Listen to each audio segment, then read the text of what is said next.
Hey everybody, this is Sergio with RideShare Guy. Welcome to another episode of Behind the Wheel.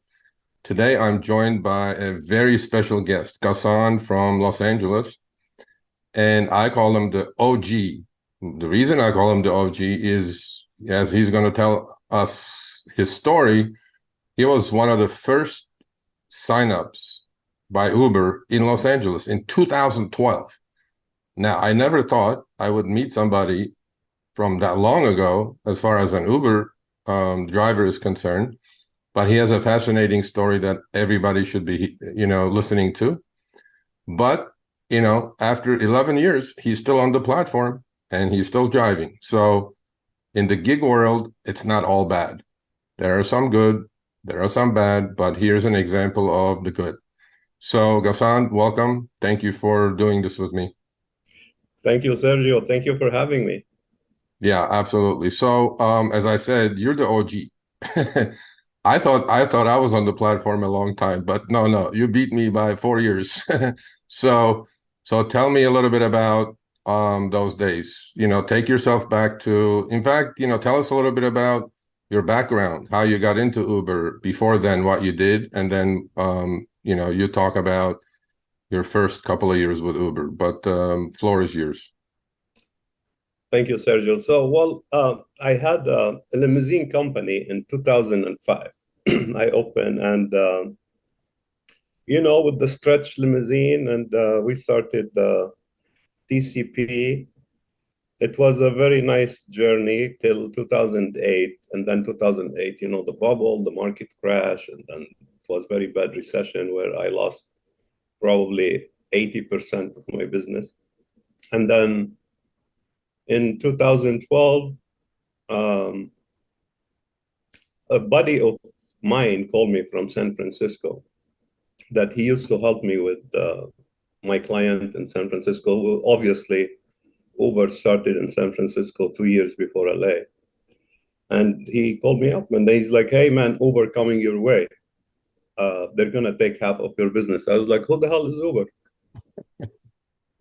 So he told me a little bit, and then he's like, well, it's not bad because actually we signed up with them for the last few months, and it was working really good for us because we can drop our client in the airport and then pick up an Uber rider so we don't have to go back empty.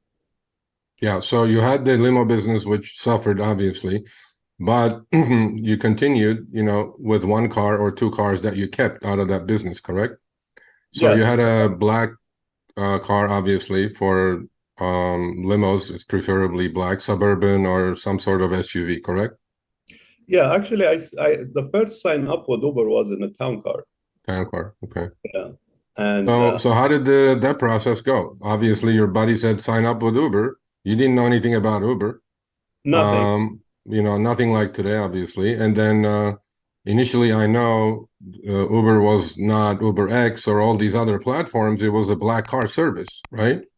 Absolutely. There was nothing like Uber X. So the guy called me, the guy he opened LA, his name is Keith. He called me and then he's like, Joseph gave me your information and we're going to be coming down next Monday. And he gave me the address. He asked me if I can take a couple of drivers with me. So we went there and they have a small, tiny office, shared office. It wasn't even for Uber, like in La Brea and Hollywood Boulevard. And we met there. So we went up there and he told us a little bit about the company and how it works. He gave us the iPhone 4 with Uber app on it, only nothing else, only something else we can't open, two apps on the phone. And he said, yeah, you have to pay like $350 deposit for the app, for the phone. And then when you give us the phone back, we'll give you that money back. So we signed up and he asked us that we're going to start with these three cards. And he asked us if we can start posting the day after three cards, one in Santa Monica, one in West Hollywood, and one in downtown LA. And they paid us hourly, $45 an hour, which was good. And if we get anything was on the top of that. So we did that for like, I would say, couple of weeks till they did the Uber opening SLS Hotel in Beverly Hills. This is where I met actually Travis, the founder.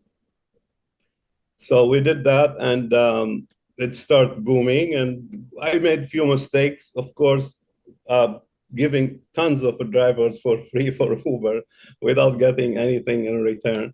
And this is how it started in the beginning. So I watched, the evolve of Uber from the beginning. And of course, in the beginning, the app and the function was horrible, and too many mistakes. And that, back then, they used to get our phone number, like the real number, like when we got the call, and we don't know where they're going or nothing, just get to the rider, and then the rider jump in the car and he'll give you the cross street, like, okay, Hollywood and La Brea, or, something like that, wherever they're going.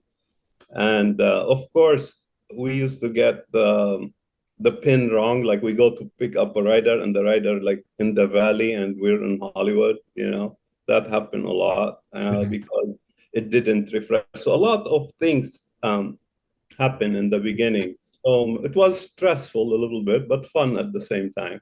So let me get this right. So they're paying you $45 just to sit, right? Yes. Just in your car with the air conditioning on, just sitting.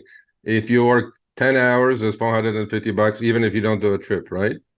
Yeah. Well, he used to give us schedule, like go, he used to call us. He's like, hey, can you go today, like from 8 to midnight, something. Okay. We used to go. Yeah. He's like, this is the communication was he will call us.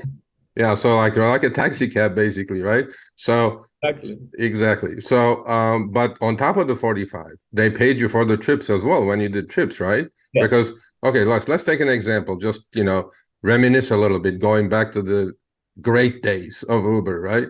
We know what it is today, but hey, so today, let's say if you picked up at LAX in a black, SUV Uber car, right, to downtown, the driver will probably, I don't know, get paid $80 maybe, or I'm not even sure what it is. But what were the rates those days on top of your 45 hourly? Do you remember like some of these trips you would do, let's say LAX to downtown or LAX to Hollywood? What were you getting paid?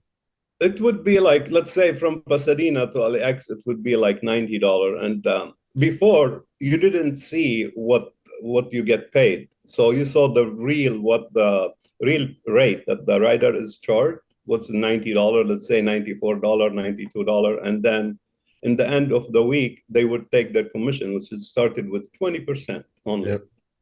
So they take 20% and they deduct, So, and then they changed it later because you see that, okay, you made $1,000, but it's really not 1,000, it's 800, Right. So Right. they changed it. So that's fantastic, right? On top of your 45 an hour, you're getting paid by the trip as well, and with a limited commission cut of 20%, right?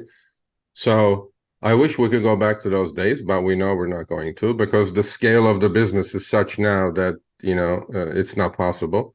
So how long did you do this? And, as an Uber black driver in those days, how long did that last? I would say it lasted for like 4 years till Uber X started. I actually picked up Sergio. It was such a coincidence that I actually picked up a guy that worked for Uber.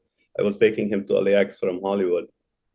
And he told me that I asked him, what I talk a lot, I chat. That's why I actually enjoy working with Uber. So I told him, what do you do? And then he said, I actually work for Uber. I was like, oh, okay. So what do you do?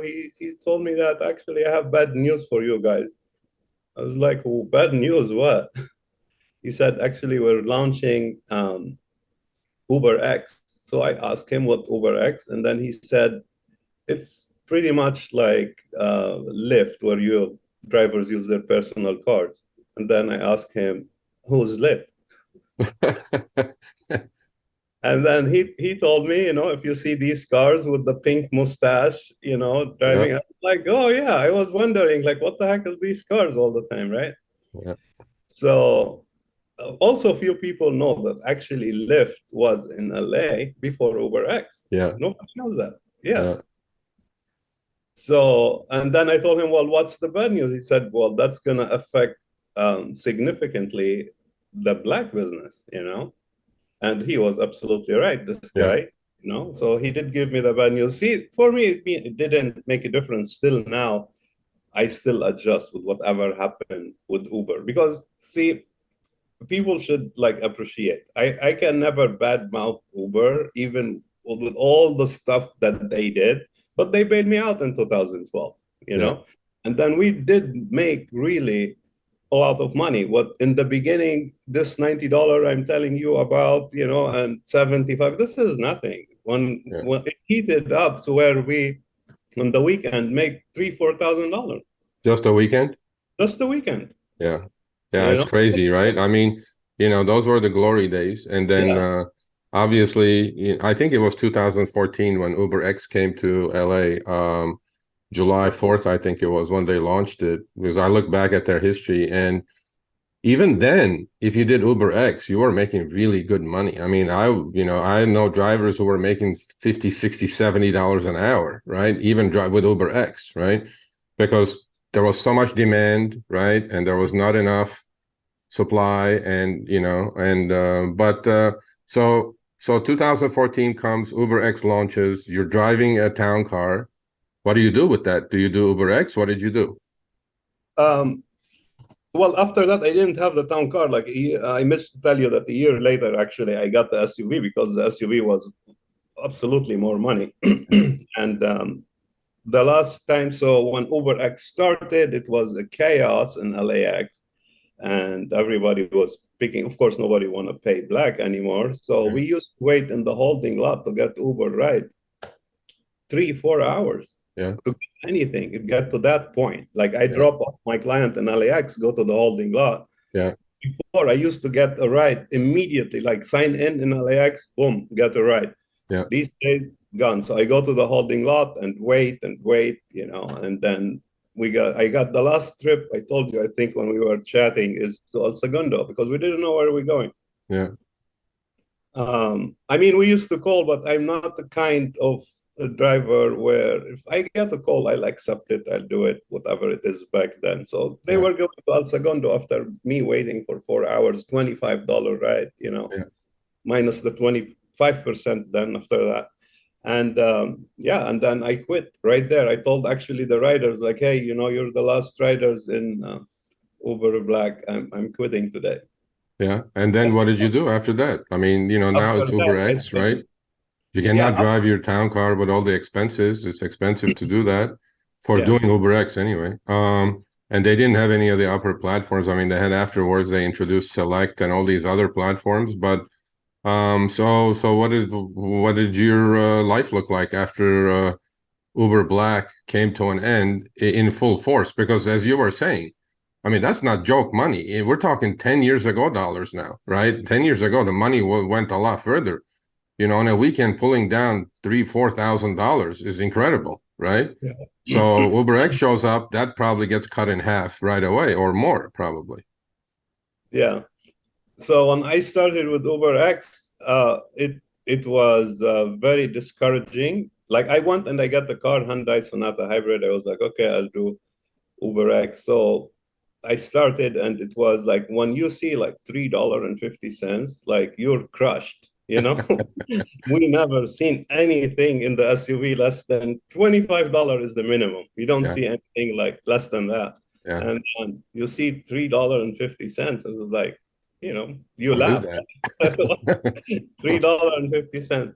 I was like, okay, I will drive. I like to drive. So I was like, I was testing it out. I actually signed up with Lyft and Uber to see Yeah, like them out.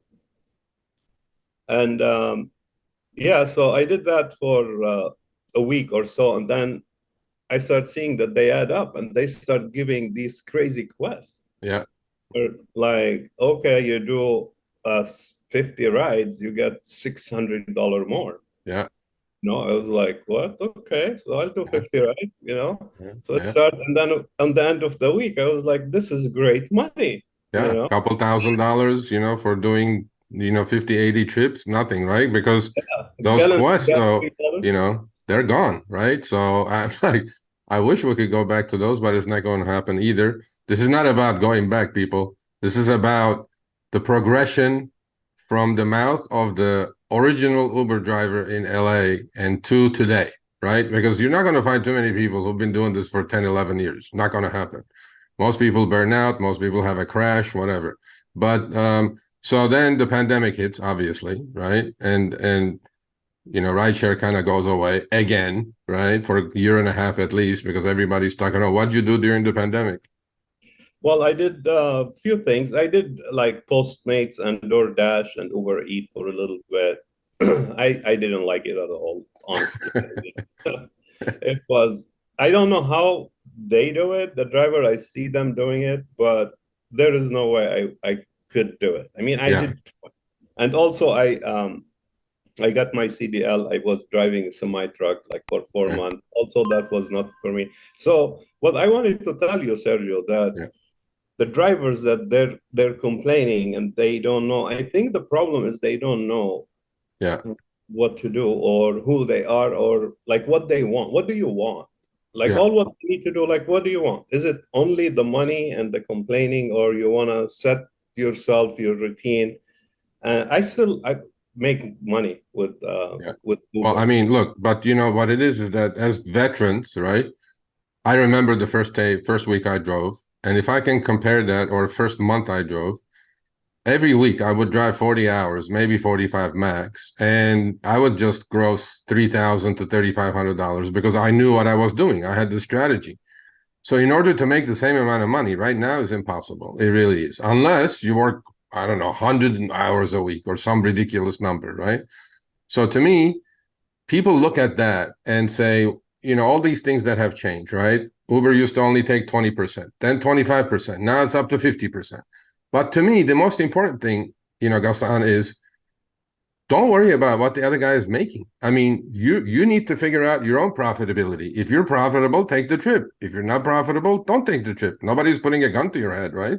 Exactly. If it's Yeah, worth your time, take it. And exactly. don't have high expectation. Or they get and don't be mad at the rider because you don't like the trip that you took.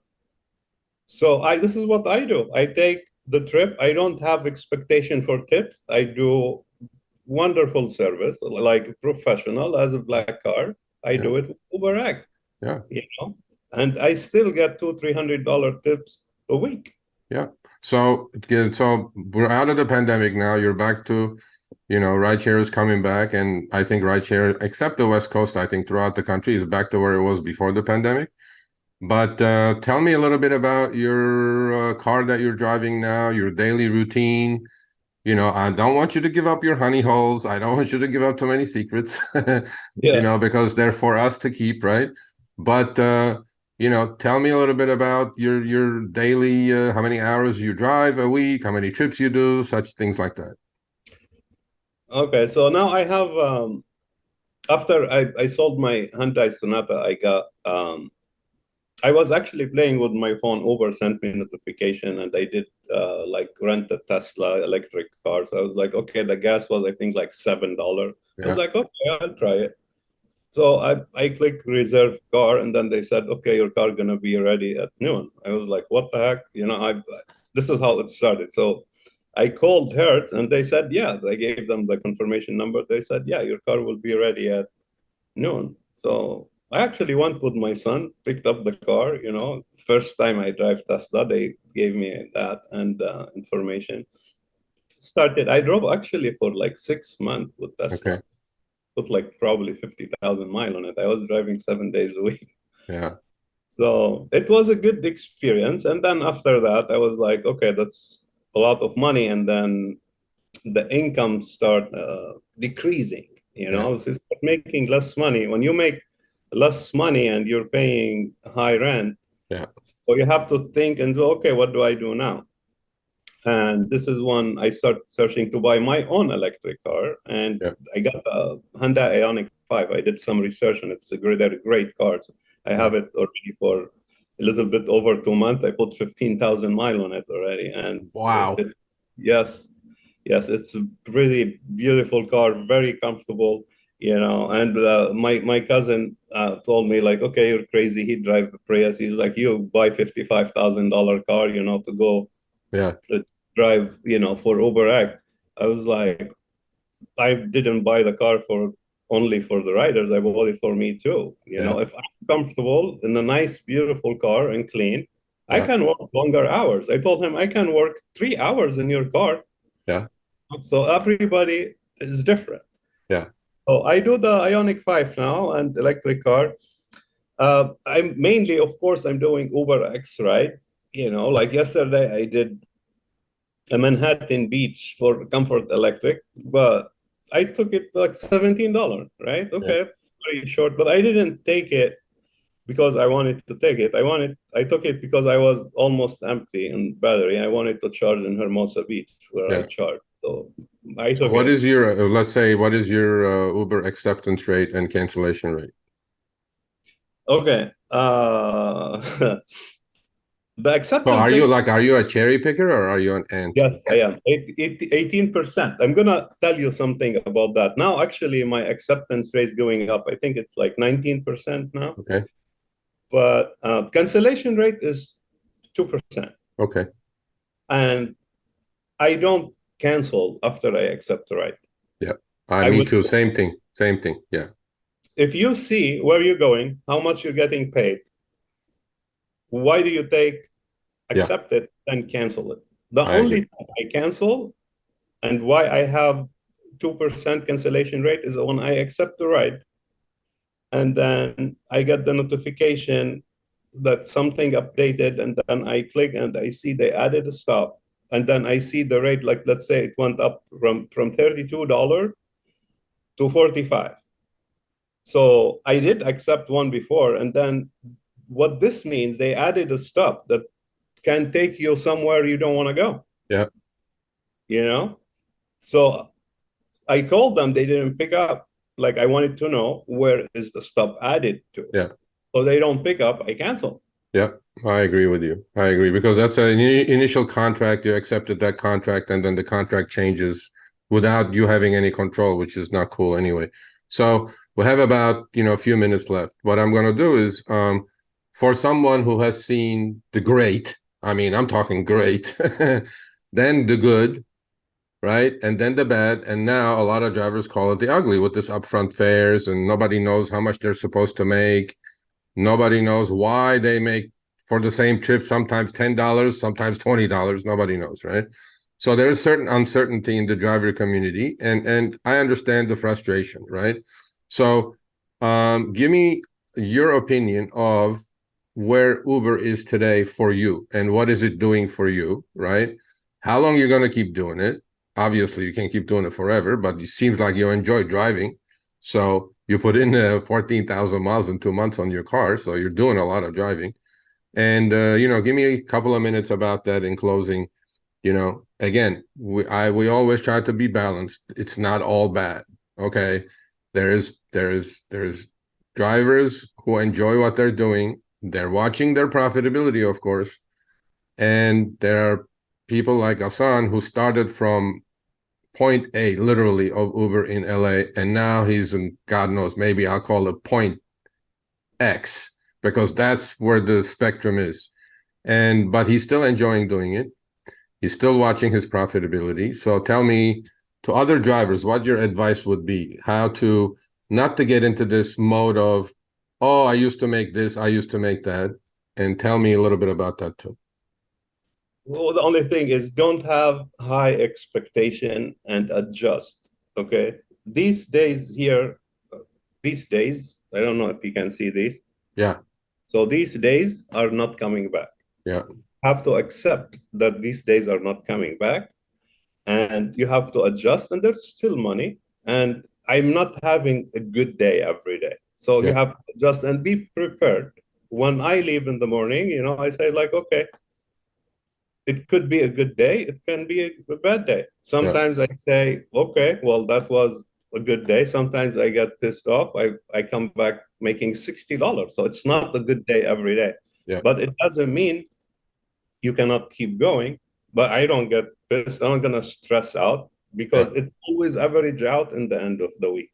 You yeah, put the time, you get the money. yeah, Uber came a long way and they go up and down. A few months ago in LAX, Uber boosts the taxi business, right? Because Yeah. and I see the taxi line would be a mile away. Why? Yeah. Nobody was accepting rides. Yeah. Uber charging too much, and then Uber they try, and then they fix. They always do that. So it's up and down. Yeah. This is what, okay, we're gonna try this. Oh, it didn't work. The driver is not taking these trips for that much, and then they change. So now they're taking less. Yeah. Now, why they're taking 40% or 50% back then when they were taking 20%, Uber didn't, I'm not defending Uber, well, I mean, from like any business, right? They didn't have a hub, they didn't have employee, they didn't have support. If you have a problem, you would email Uber. There's no way you can talk to anybody. Yeah. For the rider or for the driver. So they have all these expense plus the insurance and the stipend, right? So of course I get the $1,365 every 3 months. That helped, Yeah. So they are paying. So when Uber pay, the driver don't see it. And then kind of they get greedy a little bit and they want more and more, So Yeah. only advice for me to tell the drivers, don't think about money all the time. If you enjoy driving, go drive, and in the end of the week, see what it is. Have fun, clean your car, okay? And don't wear a boxer short and flip-flop in LAX. Yeah. I mean, I saw the look. I wish I downloaded that from my dash cam. I saw the look of the lady was looking at the guy putting her bag in the trunk. Yeah. It was horrible. I mean, I consider all the riders of Uber as a guest coming in my house. This is how you get dressed and go to work. Yeah. That's what drives me crazy. Yeah. So I mean, I know what you're saying, but with all these changes, right? The quality of cars have come down, the quality of drivers have come down, right? But so in closing, please take this man's advice. Like if you're driving, if you're doing Uber, do it, have some fun, right? And not everything is bad. Look, there are a lot of things to fix and we're working on it, but have a positive attitude when you start your car, right? Because you never know. I mean, with strategy, you can probably improve your earnings. However, I want to thank you for doing this, for joining me on Behind the Wheel. I'm going to call him again in finishing. He's the OG of Uber drivers. Now, if there's anybody that knows this stuff better than Ghassan, who was one of the first 3 drivers that Uber signed in LA, give me a call. I doubt it. I don't think I'm going to find you. So again, thank you so much for, joining me. And, please be safe out there when you drive, okay? My pleasure, Sergio. Thank you very much. We'll see you soon.